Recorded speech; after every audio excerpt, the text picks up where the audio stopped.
Okay guys, so now that we have our performance summary data and some longer term performance numbers, let's go ahead and let's continue charting. So hopefully this video will be a little quicker and a little less painful than the last video on charting. But the first thing we're going to do, well, and I should say it'll hopefully be less painful because we already have a template for what the charts should look like. But the first thing we're going to do is let's clear our environment. Let's just kind of start fresh with a new R session. So like I said, I like to just do this every once in a while. So let's go up to session, right, and restart R. Okay, and so let's clean this up a little bit. Let's break this up. So this is going to be the candlestick.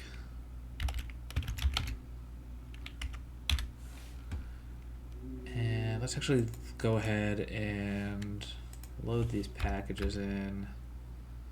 Let's switch our working directory. Let's load in the returned long, and actually let's load the performance summary.r data. Okay, so now we have our two data sets. We've got all the packages we need, and let's come down here, and what do we want to do for our first chart? Okay, so we're going to do a price. Let's just do a price chart.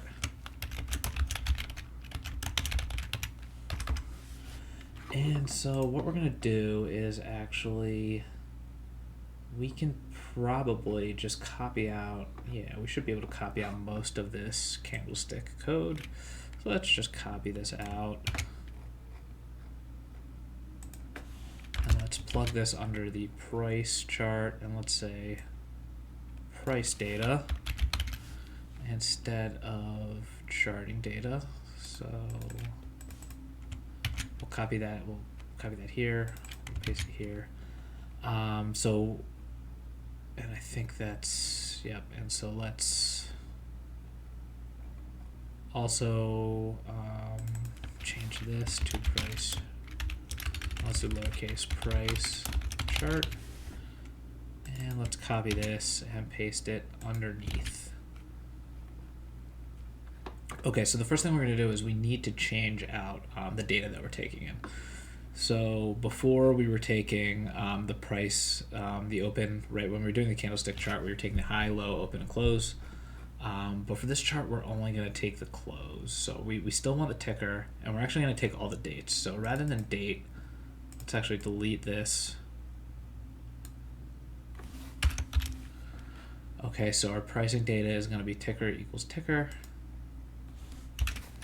And we are going to say series equals close. And let's send our ticker, right? So I need a ticker in my environment. So let's make that Amazon for now. And let's run this price data.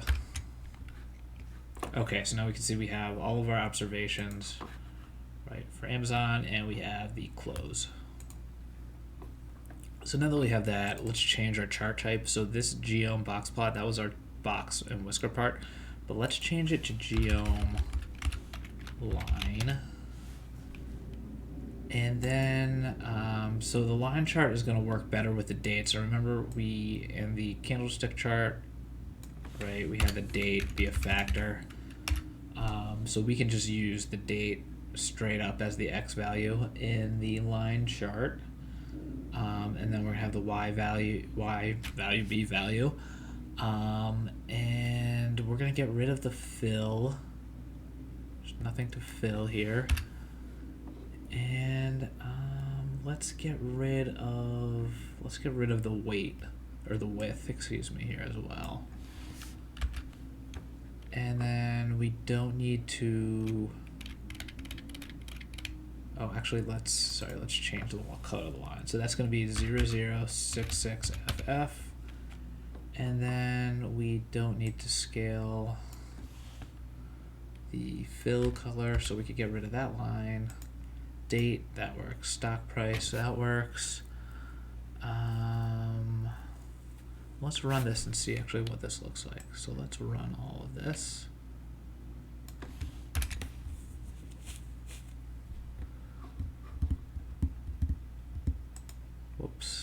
Okay, so I still have a charting data somewhere in here. Okay, so I still have charting data down here. So we're actually going to replace that with price data. So within the price chart, anytime you see charting data, you're going to want to replace that with price data. Okay, and so let's rerun that. Alright, cool. So now we have a very similar chart to our candlestick chart, but instead of the box and whiskers, we actually have a line chart. And so we have this going back for the whole length of the data set that we downloaded from Yahoo Finance. And here you can see the Amazon chart. So that's one chart down, so 2 more to go. So the next chart we are going to create is going to be the industry level chart. So right now we have Amazon selected. So we want to look at all of the industries within the consumer discretionary sector.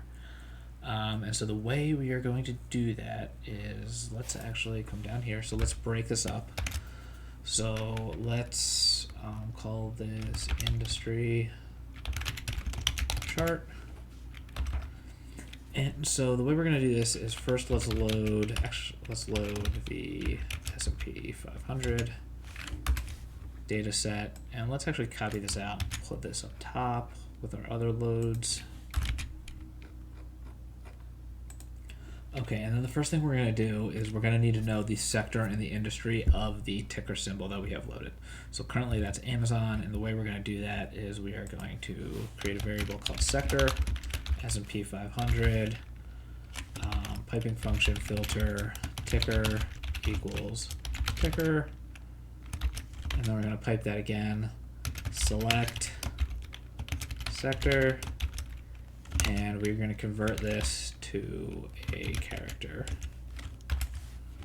Okay, so now we can see sector is consumer discretionary. Let's copy this. And let's create industry. So all we're going to change is the column that we're choosing, which is industry. We can run that. And so the reason we're casting this as character, so let's see what happens if we don't. Right, so let's actually just run this little subset right here. So you can see we're getting the column, right? So this is actually coming through as a data frame, but we want it to just come through as a character variable. And so once we add this as character, right, we're just getting this string data back.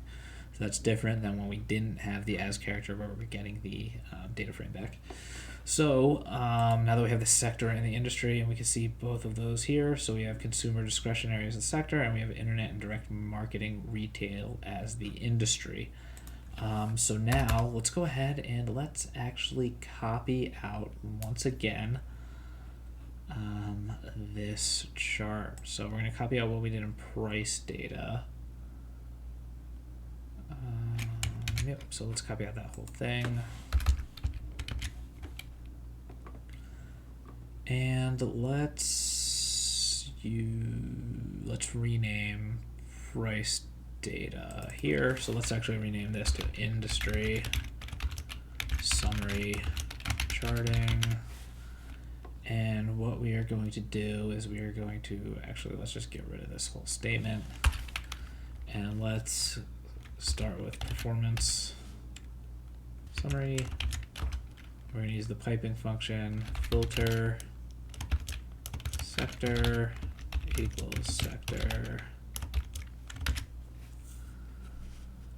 And let's actually do another piping function, and we'll mutate. And we're actually going to, we're going to create a new column.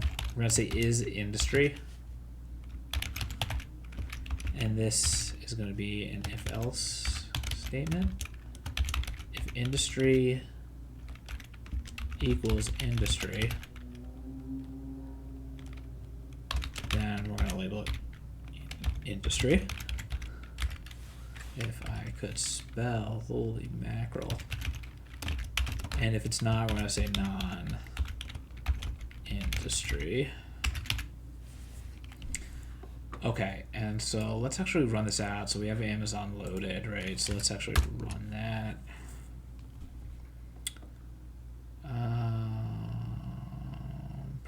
mutate input is industry. And man, I cannot spell.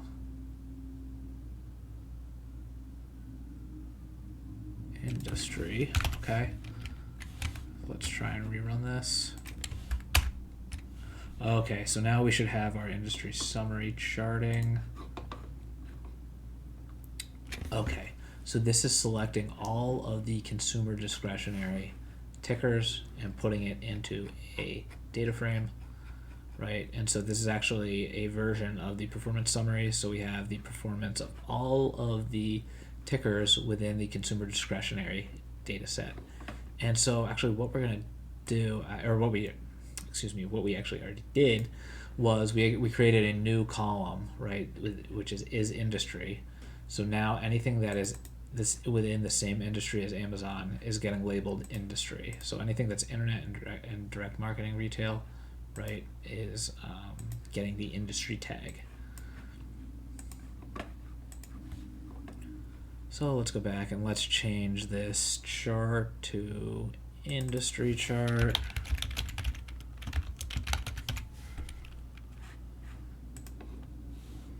And what we want to do is change geom line to geom bar. So we're going to create a bar chart. And our X value is going to be industry. And our Y value, we're going to do the 1 year performance. So it's going to be 1 year. And our fill, okay, so this is important. Our fill is going to be is industry. So this is going to give us all of the industries within the consumer discretionary sector on our x-axis. It's just going to give us the 1 year bar chart for the y-axis, and the color is actually, fill should be within the aesthetic. So let's copy that out. Fill should be in here, and we're going to need a comma, and we're actually going to get rid of this color.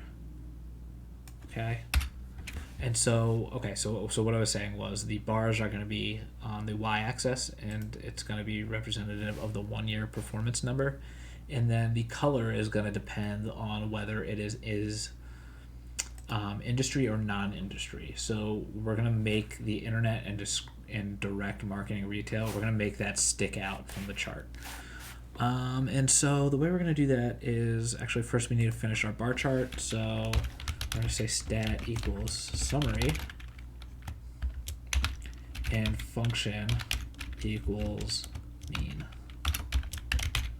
So what this is doing is it's saying the height of our bars is going to be the average, right? So we're saying the Y value is going to be the 1 year, and we're going to take the mean, right? So we're going to summarize the 1 year column. We're going to summarize it by industry, and we're going to take the mean value. So that's what that's saying. So in a second, we're going to see stat equals identity. And what you're doing is you're not doing any of the performance calculations. You're just taking the exact value that is listed in the data frame for the x-axis. So we'll see that in the next chart, but for this chart, we're going to use stat equals summary and function equals mean. And so let's keep going here. So we're going to scale the y-axis down here. So this is going to, instead of dollar, it's going to be %. And we need to change, we're actually going to add back the scale fill manual function that we took out of the last chart. Manual, I want to say values equal, so industry equals, and for the industry we're going to do 4 Fs and 2 zeros, and for non-industry we are going to do 0066 FF. Okay, and then our Y label is going to be 1 year performance. we'll say 1 year return. The X label is going to be industry. Actually, let's get rid of the X label because it's just going to be pretty obvious from the title of the chart. So let's get rid of that. And let's actually call the title. So we're going to get rid of this. And for the title, we're just going to call, let's get rid of this. And we're going to call it industry returns. We don't need a subtitle here, so let's get rid of that. All right, and let's see if this runs. So I'm going to copy the industry chart down to the bottom here. I'm going to run this ggplot2 function. Unknown parameter function y is not known for some reason.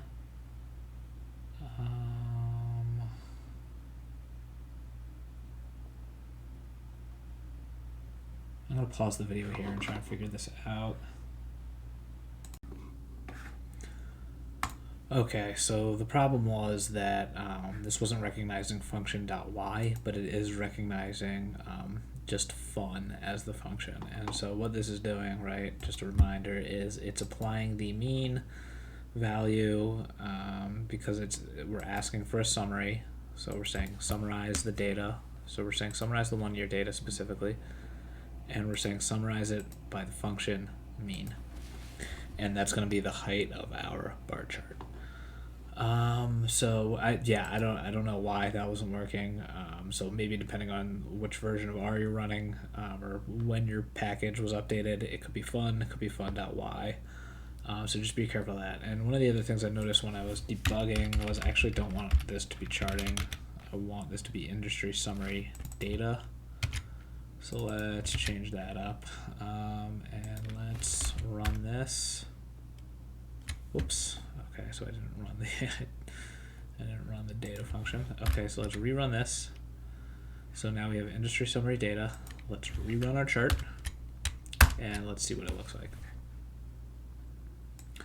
Okay, so now we have our industry returns chart. We have the 1 year return on the y-axis. We have the x-axis with all of the different industries within the consumer discretionary sector, and we have highlighted the internet and direct marketing retail.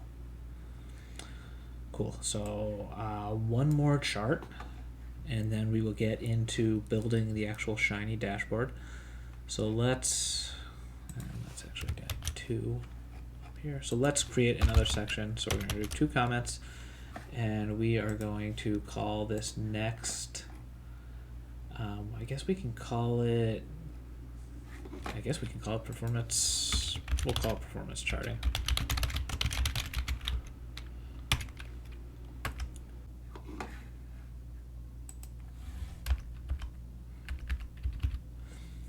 Okay, and so now that we have a new section, what we're going to need to do is we're going to start with the performance summary data that we calculated in the last video, and we're going to just clean this up a little bit to make it more chart friendly. So we're going to do performance summary, and we'll say data just to keep it consistent, and we're going to go with performance summary. We're going to do the piping, filter, ticker equals ticker, pipe, select, and we are going to select the performance numbers. So we're going to select 30 days, 90 days, 1 year, 3 years, 5 years, and 10 years. Okay, so now we should have our performance summary data set right. It's just showing the exact performance numbers for Amazon over these time periods. Okay, so the next thing we are going to do is we are actually going to reshape this data set. So, right, we saw that currently it's going vertically. We are going to want it to go or actually, excuse me, currently it's going horizontally, we're going to want it to go vertically. So to do that, what we're going to do is we're going to use the gather function. So we are going to, actually, let's copy this out. And I'm going to use that again. We're going to use the piping. We're going to say gather, period, and return. And this is just going to reshape. Oh, okay, so it's not recognizing the gather function. That's because we need to import the tidy library. So let's go to the top, say library tidyr. Let's load that package in, and now let's try again to run this gather function. Okay, so now if we look at our performance summary data, okay, we can see that we've reshaped this data frame. And let's actually change the name of the periods. So let's change the name of these periods so that it's a little bit more readable. This works, right, when it was the columns of a data frame in R, right, because it's all text and it has the underscore. But for our chart, we don't want it to look like that. So let's rewrite those. Let's rewrite those row names here, and we are going to start with the performance data, and let's use the mutate function, and inside the mutate function we're going to say period. So we're going to overwrite the period column, and we're going to use a case when function. Okay, and so what this is going to do is it's basically like a bunch of nested if statements. So we're going to say if period equals 30 days, then what we're going to do is we are going to overwrite that to 30 days. And let's copy this out. We're going to do this for each of the 6 time periods. And so we are going to say 90 days, 1 year,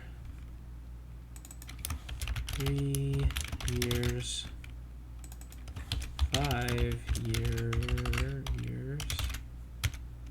and years should be lowercase, and 10 years. Okay, and so now we're gonna come over here, we're gonna say 90 days. Well, actually, you know what, maybe here we'll say 1 month, and for 90 days we'll say 1 quarter, and here we'll say 1 year. Here we will say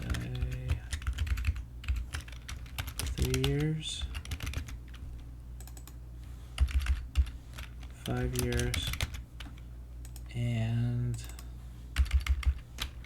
10 years. Okay, so let's run this so we can see what is happening. Right, so basically we're saying period, we're overwriting period in the mutate function. We're using this case when, and when period equals 30 days, we're going to overwrite it to 1 month. When period equals 90 days, we're going to overwrite it with 1 quarter.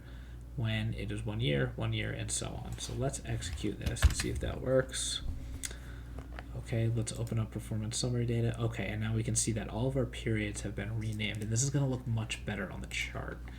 So let's keep going, and actually the one last thing we have to do, and actually maybe we'll save this for the end. So let's actually just come up here and let's copy this out. So let's just build the chart, and then there's going to be one last step once we've built out the chart. So let's do industry summary data. So we're going to need actually performance summary data, and we're going to want to call this performance chart.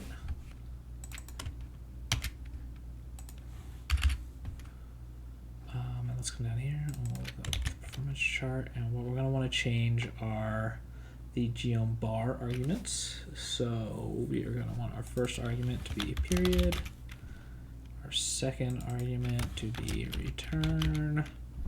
There's not going to be any fill, and our stat is going to be identity.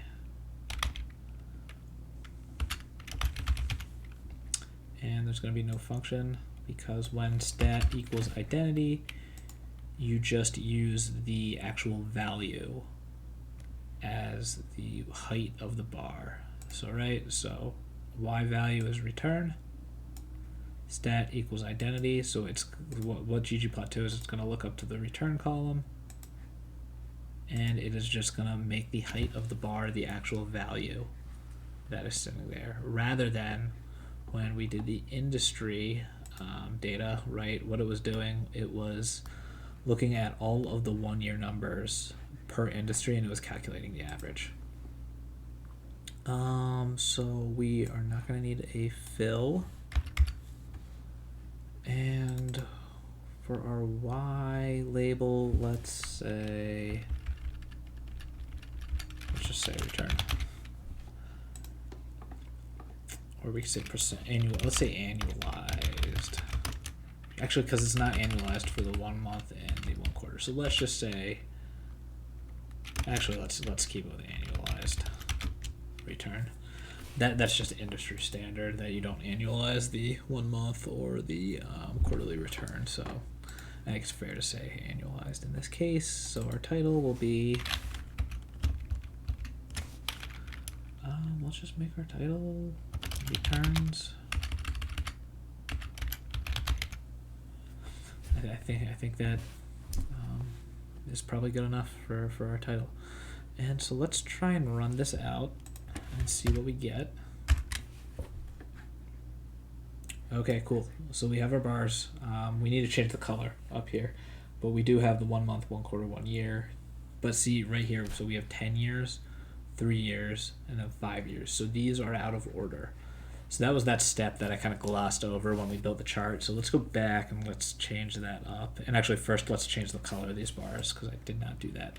So in after stat, let's do fill equals, and that is going to be our 0066FF color. So let's run that. Okay, now our bars are the same color as our other charts. And let's reorder these. So the way we're going to reorder these is we are going to start off with our performance summary data. So I'm going to copy that out. And what I'm going to do is actually, I'm going to overwrite the period column. So I'm going to say performance summary data, $period, equals factor performance summary data, period. And then I'm going to say levels equal C, and then I'm going to order this in the order that I want it. So I'm going to start out with 1 month.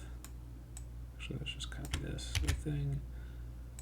So 1 month, comma, 1 quarter,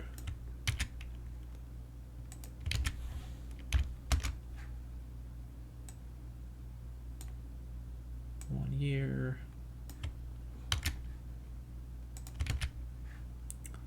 3 years, and I am just going to paste the 3 years and then overwrite. So I'm going to say 5 years, and then 10 years. And so what this is doing when we're factoring these this character column, what we're doing is we're actually saying that there is an order of importance, right? So there is basically a scale to these different labels. And so once we run this, it'll apply that same scale to the x-axis in the bar chart. So let's run that and rerun the bar chart.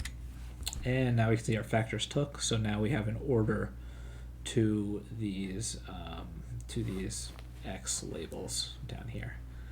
And so that is it for all the charting that we're going to need for this shiny dashboard that we're about to create. So it should be pretty simple creating the actual dashboard itself, because we're going to end up copying and pasting just a lot of this data in. So we've done a lot of the heavy lifting. In the next video, we'll bring this thing home. And so I hope you guys liked this video. I hope it wasn't too tedious. Remember, if you like these, subscribe, and I hope you keep continuing on.